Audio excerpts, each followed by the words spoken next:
भारत गौरव आचार्य श्री पुलक सागर जी गुरुदेव के प्रवचन और धार्मिक कार्यक्रम देखने एवं सुनने के लिए जिन शरणम मीडिया चैनल को अभी सब्सक्राइब करें और बेल आइकॉन पर क्लिक जरूर करें। बिना सोने चांदी के जीवन चल सकता है, बगैर जमीन जायदाद के जीवन चल सकता है, बिना डिग्रियों के भी जीवन चल सकता है,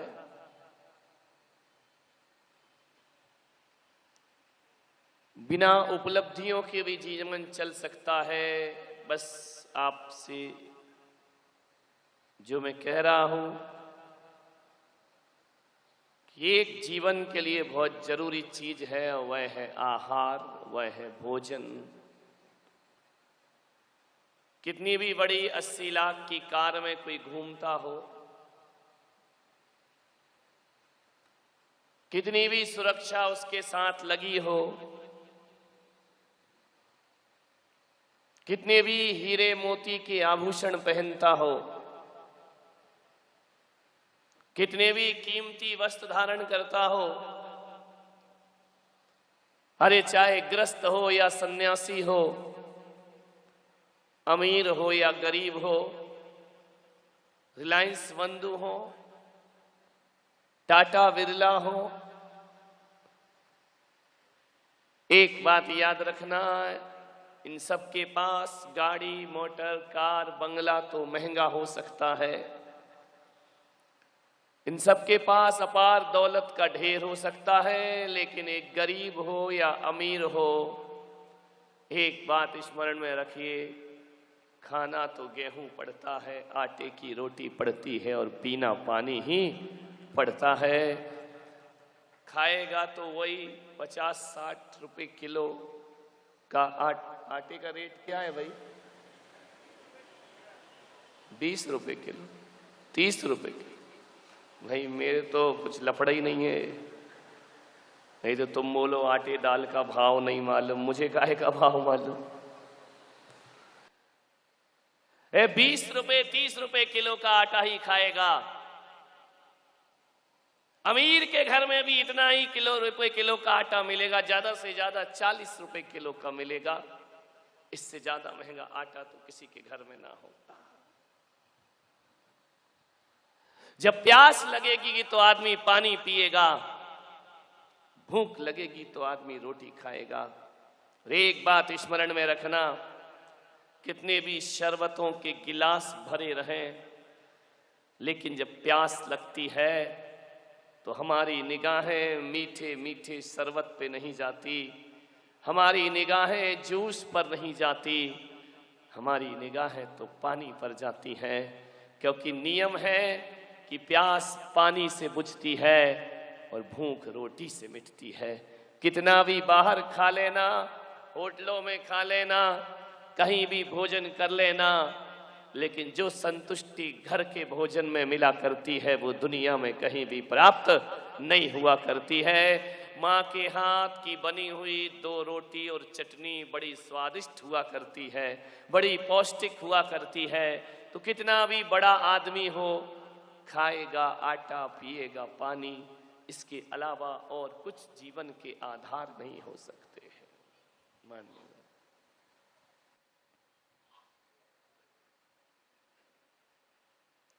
आहार कैसा होना चाहिए?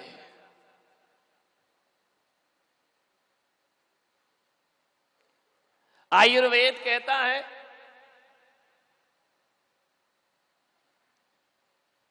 कि भोजन करने के 1 घंटे बाद तक पानी नहीं पीना चाहिए। हमारा तो गड़बड़ हो जाएगा सब, वो नियम पाल लेंगे, हमें तो 1 घंटे में ही सब निपटाना है। कहा है कि भोजन के 1 घंटे बाद तक पानी मत पियो यदि स्वस्थ रहना है। पूछा गया कि 1 घंटे तक पानी क्यों ना पिए, कैसे चलेगा? बोले इसलिए पानी ना पिए क्योंकि पेट में जहां भोजन की पाचन क्रिया होती है उसे जठर कहते हैं।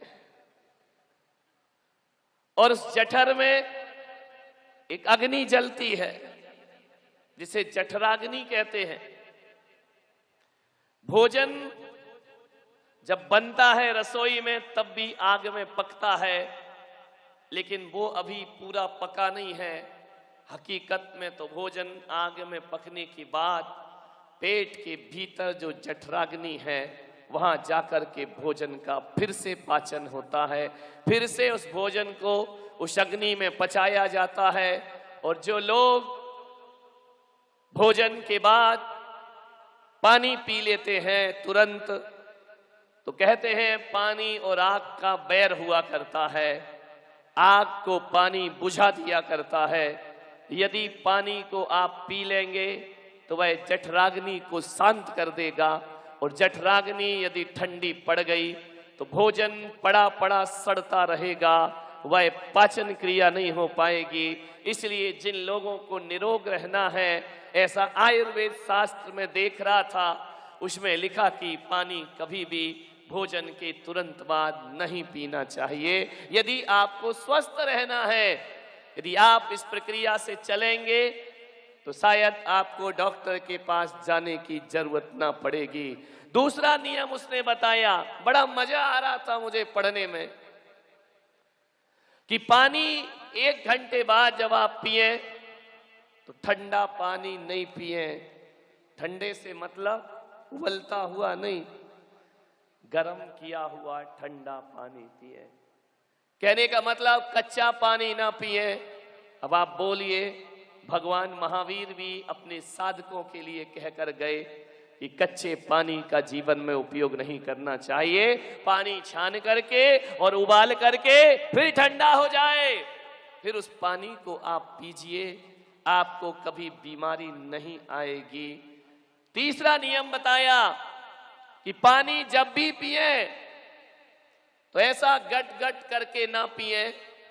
पानी जब भी पिए तो चाय की चुस्कियों की तरह पिए, थोड़ा थोड़ा पानी पिए। इकट्ठा जो पानी पीते हैं उनके बीमारियों का जन्म हो जाया करता है। यह तो हुई एक भोजन की प्रक्रिया कि हमें कैसा भोजन करना चाहिए। चुस्की में पानी इसलिए पियो, और सबसे पहले उठते ही साथ आदमी को पानी पीना चाहिए, क्योंकि जो मुख की लार होती है वह क्षार होती है और पेट में अम्ल बना करता है। इसलिए जब पानी में लार मिलकर के जाती है तो वह अम्ल को शांत करती है और पेट को बहुत अच्छा रखती है। ये नियम जो बतलाए गए, मान्यवर, मैं तो पालन कर नहीं पाऊंगा, क्योंकि मेरी तो आहार की प्रक्रिया ही ऐसी है कि मुझे तो सब कुछ उसी समय करना है, 24 घंटे में एक बार। तो ये सारे नियम मैं कह सकता हूं जो दिन भर भोजन करते हैं उनके लिए आयुर्वेद शास्त्र में लिखा गया है कि इस तरह से भोजन करें। भगवान महावीर ने तो अपने साधुओं को कहा कि 24 घंटे में एक बार ही भोजन करना, उसी समय अन्न, उसी समय भोजन, उसी समय पानी। जो 24 घंटों में एक बार करते हैं उनके आहार पचाने की प्रक्रिया अलग होती है, और जो दिन भर भोजन करते हैं उनके पचाने की प्रक्रिया अलग हुआ करती है।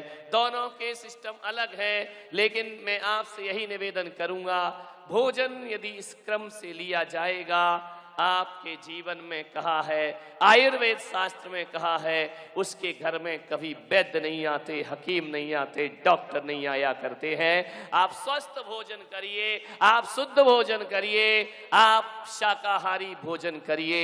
मांसाहार हजार हजार रोगों को जन्म दिया करता है। मान्यवर, भारत की संस्कृति है, भगवान ऋषभदेव ने 2 संस्कृति दी, एक ऋषि की संस्कृति दी और एक कृषि की संस्कृति दी। ऋषि इस देश की आत्मा है और कृषि उसका शरीर है। ऋषि और कृषि के संस्कृति और सभ्यता में रहकर आदमी यदि अपना खान पान नहीं सुधार पाया तो एक बात याद रखना, जिनका खान पान शुद्ध नहीं होता उनका खानदान शुद्ध नहीं होता, और जिनका खान पान शुद्ध होता है उनका खानदान शुद्ध हुआ करता। शुद्धि रखिए भोजन की। क्या खाना, कब खाना, कितना खाना। एक बार खाए सो योगी, 2 बार खाए सो भोगी, 3 बार खाए सो रोगी, और 4 बार खाए तो मृत्यु जरूर होगी। ध्यान रखना। हमेशा ज्यादा खाने वाला मरता है। अस्पतालों में जाकर देखना। एक व्यक्ति ने मुझसे पूछा कि महाराज, आप 24 घंटे में एक बार अन्न जल लेते हैं, आप कैसे इस जीवन को जीते होंगे। मैंने कहा ध्यान रखना, खाने वालों से ज्यादा अच्छा हमारा जीवन हुआ करता है। और आपने जिंदगी में कभी ये नहीं देखा होगा कि किसी जवान संत की मौत हो गई। रेयर केस होते हैं, कभी जभी कोई दुर्घटना घट जाए, बाकी हर संत अपनी पूरी आयु जिया करता है। वह समय से पहले मृत्यु को प्राप्त नहीं होता है। और वैज्ञानिक कहते हैं एक भी ग्रस्त ऐसा नहीं है इस युग में जो अपनी पूरी जिंदगी जीता हो। हर आदमी अपनी लाई हुई आयु में से कुछ कम ही जीवन जीता है और दुनिया से विदा हो जाया करता है। यदि आप 100 वर्ष की आयु लेकर आए हैं तो साइंस कहता है आप 90 साल ही जी पाएंगे, 95 साल ही जी पाएंगे। आप 100 वर्ष नहीं जिएंगे। 100 वर्ष वही जिएगा जो अपना खान पान और आचार विचार अच्छे रखता है, वह दीर्घायु हुआ करता है। और जिसका खान पान अच्छा नहीं होता वह समय से पहले दुनिया से विदा हो जाया करता है। ध्यान रखिए, खान पान अच्छा रखिए। क्या क्या खाते हैं आप? इस मुंह को नगर निगम का कचड़े घर का डिब्बा मत बनाओ कि जो आया वो मुंह में डाल लिया, जो आया वो मुंह में डाल लिया। अरे मेरे भाई, इस अहिंसक देश में हिंसा का वातावरण बन रहा है। बड़ी तेजी से मांसाहार हमारी छाती पर बैठ रहा है। शौक बन गया मांसाहार, आधुनिकता समझी जाने लगी। और महाजन कौम के बच्चे भी अब मांसाहार की ओर आगे बढ़ने लगे हैं। इससे बड़ा संस्कृति का ह्रास दुनिया में कोई दूसरा नहीं हो सकता है। मांसाहार आदमी का आहार नहीं हो सकता है। मांसाहार एक अभिशाप है। मांसाहार एक जीवन के लिए एक बहुत बुरा हिंसक कलंक है जो आदमी अपने जीवन में चंद खुशियों के लिए मांसाहार किया करते हैं। मान्यवर, किसी का जीवन उजाड़ के अपना जीवन जीना और किसी का पेट फाड़ के अपना पेट भरना, ये कहाँ की मानवता हुआ करती है, ये कहाँ की इंसानियत हुआ करती है।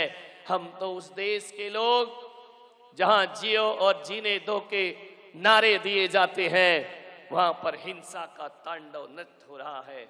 अहिंसा की जयघोष ही नहीं करना है। हम सब अहिंसक समाज को मिलकर हिंसा का जोरदार विरोध भी करना पड़ेगा।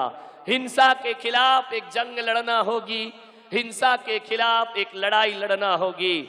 मैं तो ये कहता हूं, लाखों करोड़ों रुपए दान देकर जो मंदिर बनाते हैं, मैं कहता हूं अपनी 150 साल की जिंदगी में यदि एक मांसाहारी को तुमने शाकाहारी बना दिया, हजार हजार मंदिर बनाने का पुण्य आपको प्राप्त हो जाएगा। कितने जीवों को जीवन दान मिलेगा। कल एक बंधु मेरे पास आए, क्या नाम था, अभी यहीं पर बैठे हुए हैं, वो सज्जन बैठे हैं, क्या नाम, सुरेश पहलवान, क्या नाम, पहलवान। और वो पहलवान सब कुछ खाता था, लेकिन ना जाने क्या हुआ, टीवी से प्रवचन सुन सुन करके उस पहलवान ने कहा कि आपकी वाणी को सुनने में रोज आता हूं और अपनी जिंदगी से मैंने हमेशा हमेशा के लिए मांसाहार का त्याग कर दिया है। ध्यान रखिए, मैंने कहा पहलवान, अब तुमने हकीकत में पहलवानी का काम किया है। मांसाहार, लोगों ने कहा होगा पहलवान हो, ताकत कहां से मिलेगी। लोगों के मन में यह भ्रम भरा है कि मांसाहार से ताकत मिलती है। लोगों के दिमाग में यह भ्रांति है कि मांस खाने से शक्ति मिलेगी। कहां से शक्ति मिलेगी? मैं आपके सामने अपने विचार रख रहा हूं।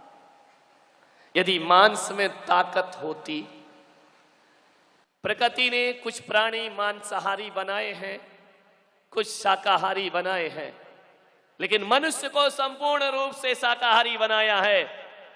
ये मनुष्य में भेद नहीं किया, ये जानवरों में भेद किया है। मांसाहारी और शाकाहारी जानवर होते हैं, मनुष्य तो केवल शाकाहारी हुआ करता है। मांसाहार उसकी प्रकृति नहीं होती है। एक आदमी से मैंने पूछा, मांस क्यों खाते हो? अरे बोले ताकत मिलती है। मैंने कहा मांस से ताकत मिलती है? अरे ताकत के लिए मांस तो भगवान ने तेरे शरीर में दे ही रखा है। अब किसी और का शरीर का मांस अपने शरीर के भीतर क्यों लाता है? ये विकृति है। तुम्हें जितने मांस की जरूरत है उतना भगवान ने तुम्हारे शरीर में भर रखा है। तुम्हें जितने ताकत की जरूरत है उतनी ताकत ईश्वर ने तुम्हारे अंदर पैदा करके रखी है। ईश्वर के उस खेल के साथ खिलवाड़ करने का प्रयास मत करिए। ताकत शाकाहार में है, ना कि मांसाहार में। शेर शाकाहारी होता है या मांसाहारी? बोलिए। शेर की पूछ रहा हूं, तुम सवा शेरों की नहीं पूछ रहा हूं। शाकाहारी होता है या मांसाहारी? मांसाहारी। बैल शाकाहारी होता है या मांसाहारी? शाकाहारी। एक बात बताओ मेरे भाई, एक बैल अपने जीवन में लाखों खेत जोत देता है और एक शेर अपने जीवन में कितने खेत की जुताई करता है? मैं आपसे पूछ रहा हूं, आज तक किसी भी शेर ने एक खेत नहीं जोता होगा। और बैल जो मांस नहीं खाता, शाकाहार करता है, पूरे दिन हल लेकर के पूरे खेत को जोतने की ताकत रखा करता है। बोलिए, बैल में ताकत है या शेर में? बैल की पीठ पर बोझ रखो, बैलगाड़ी खींच करके ले जा सकता है। कभी किसी शेर गाड़ी देखी आपने अपनी जिंदगी में कि दो शेर जुते हुए हों और आदमी माल लेकर के चल रहा हो? हरे शेर के ऊपर 1000 किलो ही कुछ वजन, क्या 100 किलो भी रख दो तो बैठ जाएगा, और 1000 किलो वजन हमारा बैल खींचते हुए ले जाता है, क्योंकि वो शाकाहार करता है। और शेर, जितने भी मांसाहारी पशु हैं, किसी काम के नहीं हैं। कुत्ता मांसाहारी है, बोझा ढोएगा, खेत जोतेगा, सामान ढोएगा। बिल्ली मांसाहारी है, ले जाना किसी दिन बाजार में, सब्जी की डोलची रख देना उसकी पीठ पर, चारों पैर फैल जाएंगे, जीभ बाहर आ जाएगी। ध्यान रखिए, सोचना है। और घोड़ा शाकाहारी है या मांसाहारी है? बोलिए। शाकाहारी है वह घोड़ा। कहा जाता है जब ताकत की जरूरत होती है तो कोई भी नहीं कहता शेर जैसी ताकत, हर व्यक्ति कहता है हॉर्स पावर होना चाहिए, घोड़े जैसी ताकत होना चाहिए। शाकाहारियों की ताकत क्यों मांगी जाती है? मांसाहारी पशुओं से ताकत की बातें क्यों नहीं की जाती हैं? एक शेर की ताकत देखो और एक शाकाहारी हाथी की ताकत देखना। हाथी शाकाहारी होता है। लोग कहते हैं कि मांसाहार से तंदुरुस्ती मिलती है। हाथी से बड़ा पहलवान कौन सा शेर बनकर पैदा हो गया मेरे भाई?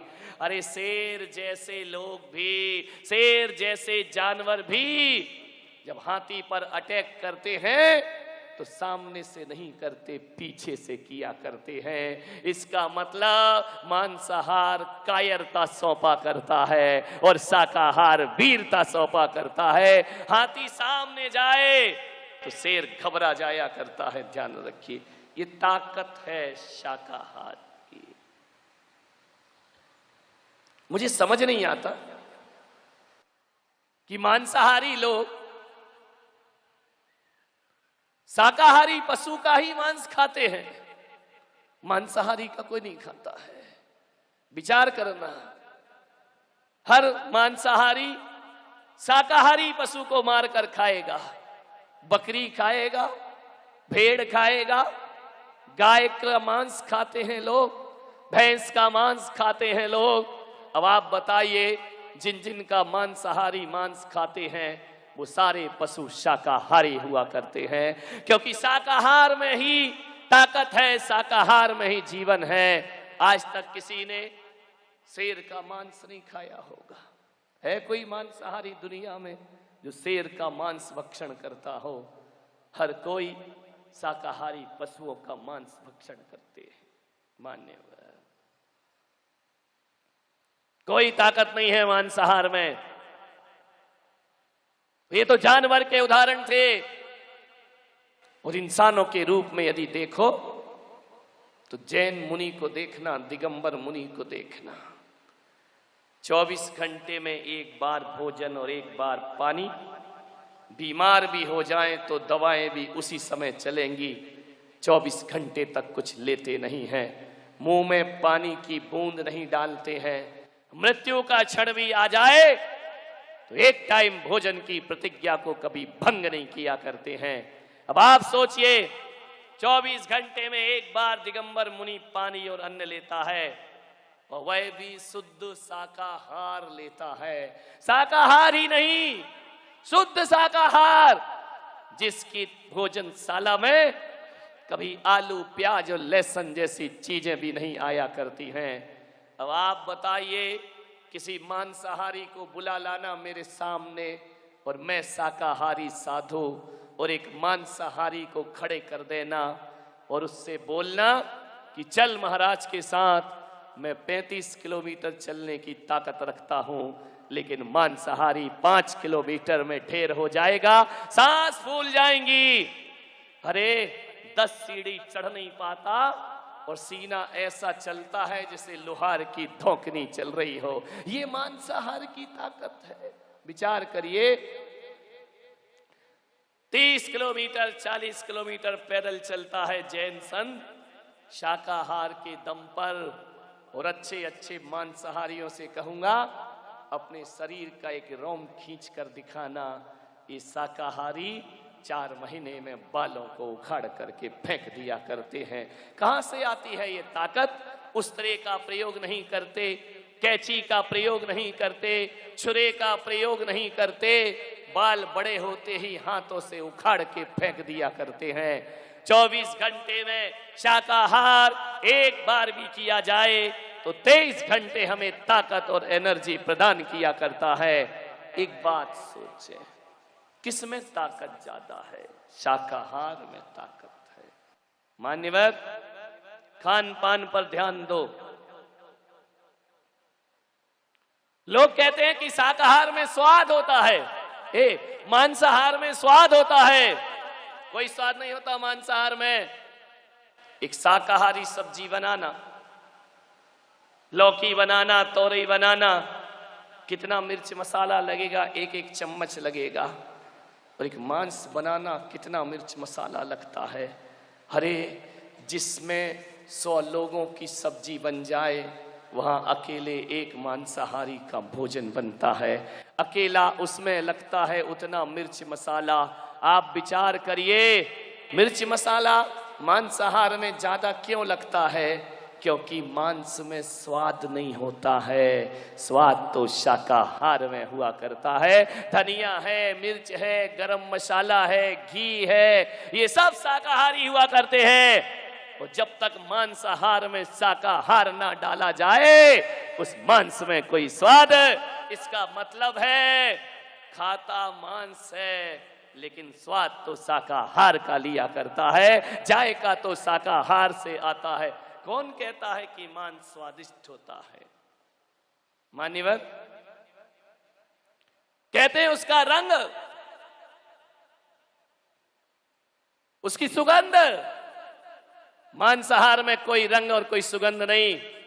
सारी सुगंध हमारे शाकाहारी मसालों के माध्यम से आया करती है।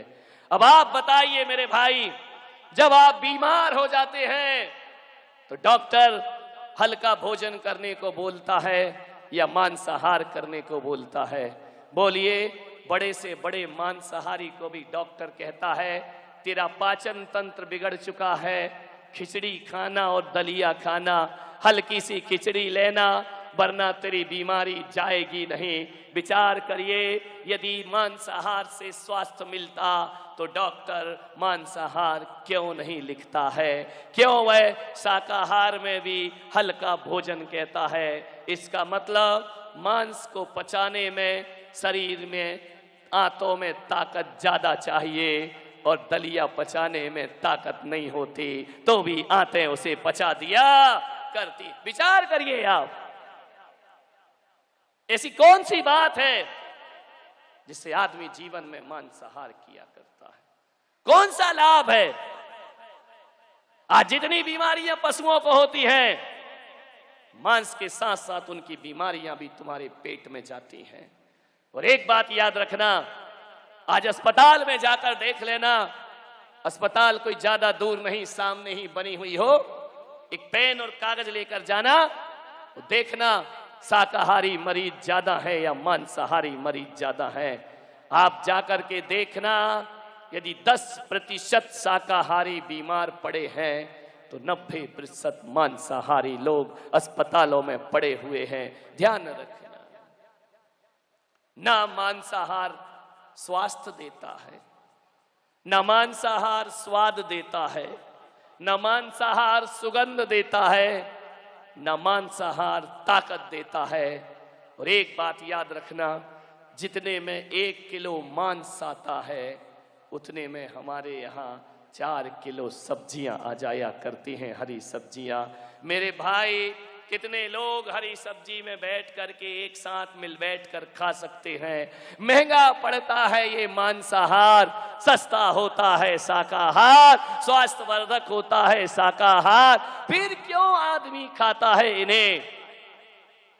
किसी के प्राणों की हत्या करके अपना जीवन जीना यह मानवीयता नहीं हुआ करती है। मेरे एक चुनौती देता हूं मैं मांसाहारियों को, मांसाहार के बिना जीवन जिया जा सकता है, लेकिन शाकाहार के बिना जीवन नहीं जी सकता कोई इंसान। तुम लाख हठधर्मिता दिखाओ, तुम लाख जिद करो, लाख तर्क दो, एक बात याद रखना, मांसाहार का विकल्प शाकाहार हो सकता है, पर शाकाहार का विकल्प मांसाहार कभी नहीं हो सकता है। एक आदमी जीवन भर मांस ना खाए तो अकेले शाकाहार पे जिंदा रह सकता है, लेकिन मांसाहारियों से मेरा आग्रह है कि आज संकल्प कर ले कि हम जीवन भर शाकाहार नहीं करेंगे। क्या अकेले मांस पे आप जिंदा रह सकते हैं? फिर उस मांस में मिर्च मसाले नहीं होना चाहिए, फिर पानी मत पीना, फिर खून पीना, क्योंकि पानी शाकाहार है, खून मांसाहार है। ध्यान रखिए, बड़े से बड़े मांसाहारी भी अकेले मांस पर जीवन नहीं जी सकते हैं, उन्हें शाकाहार तो लेना ही पड़ेगा। लेकिन गारंटी है शाकाहारी बिना मांसाहार किए पूरी जिंदगी को जी करके दिखा देगा। आपसे निवेदन, इसका मतलब प्रकृति हमसे कह रही है कि तुम सब शाकाहारी हो। मांसाहार विकृति है और शाकाहार संस्कृति हुआ करती है। शाकाहार की संस्कृति में जीने का प्रयास करें, आहार का ध्यान रखें, भोजन का ध्यान रखें। बड़ी अजीब बात है, आदमी मंदिर जाता है, भगवान को अगरबत्ती जलाता है सुगंधित, और अपने ओंठों पर सिगरेट लगाता है। आदमी भगवान को मेवा मिष्ठान चढ़ाता है और खुद अपने घर में मांस खाता है। इसका मतलब ईश्वर के घर को, यदि मंदिर में भी जो लोग बलि प्रथा में जीते हैं, जो लोग पशुओं की बलि देते हैं, मैंने उनके मंदिरों को भी देखा है बलि का स्थान अलग होता है। वह भगवान की बेदी के सामने बलि नहीं चढ़ाया करते हैं, उसका स्थान अलग होता है। जहां कहीं भी बलि की जाती है, मंदिर और मस्जिदों के भीतर नहीं की जाती, वह बाहर ही की जाती है। वो भी जानते हैं कि यदि मंदिर के अंदर किसी जानवर को मारा जाएगा, मंदिर अपवित्र हो जाएगा। अरे ईंट पत्थर के मंदिर को पवित्र बनाने वालों, इस मन के मंदिर को भी पवित्र बनाया करो, इस देह के मंदिर को भी पवित्र रखा करो। मंदिर के भीतर अपवित्र सामान जाए तो मंदिर अशुद्ध हो जाता है, इस तन के भीतर भी अशुद्ध सामान जाएगा तो बताइए ये तन अशुद्ध क्यों ना होगा। और जिसका तन अशुद्ध होता है उसका मन अशुद्ध होता है, और जिसका मन अशुद्ध होता है उसके विचार अशुद्ध हुआ करते। आज घरों में झगड़े क्यों हैं? थोड़ी थोड़ी बात पे लड़ाई क्यों हो जाती है, विवाद क्यों हो जाते हैं? क्यों एक माँ बाप के सामने बच्चा अदब से पेश नहीं आता है? क्यों अपनी पत्नी को एक पति जानवरों की तरह पीटता है? क्यों एक माँ अपने बच्चे को बात बात पर हाथ उठा देती है? क्यों ये इतनी हत्याएं हो रही हैं इस देश में?